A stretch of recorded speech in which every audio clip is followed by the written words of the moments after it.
nilalaban kasi nila eh. Only! Ilaw. Ayun, no? Again, syempre, good morning. This is your Kuya Dan.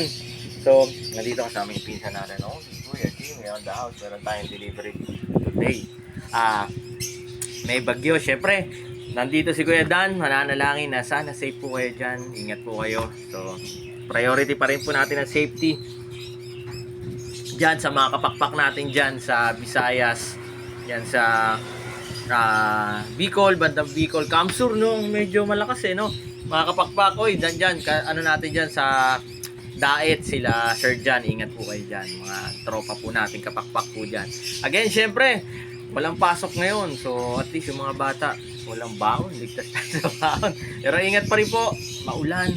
Again, this is Kuya Dan sa mga nagtatanong, located po tayo sa 37 Consuelo Street, Marulas.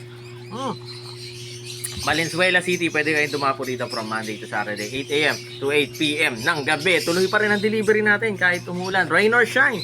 Safe na safe dadali ng mga pizza natin ng ibon nyo dyan sa inyong bahay. Yan. I-deliver natin to your doorstep. Yan. Siyempre, salamat sa mga pizza natin. Rain or shine. Pupunta dito para mag-deliver. Again, maraming salamat. Ang target at goal kapakpak ng Dan Cebu na makikita nyo yung malaking mapa natin ng Pilipinas.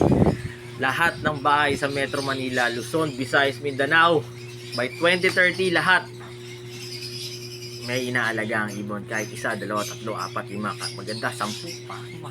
Kasi lagi nito tatanda ang kapakpak. Mas masaya po ang buhay pag may alaga ibon sa bahay. Hindi na ang boses. Parang may drama. Life is happier, son. With bird at home. Only. Only. God bless sa lahat. Uy, ingat po kapakpak, bye-bye.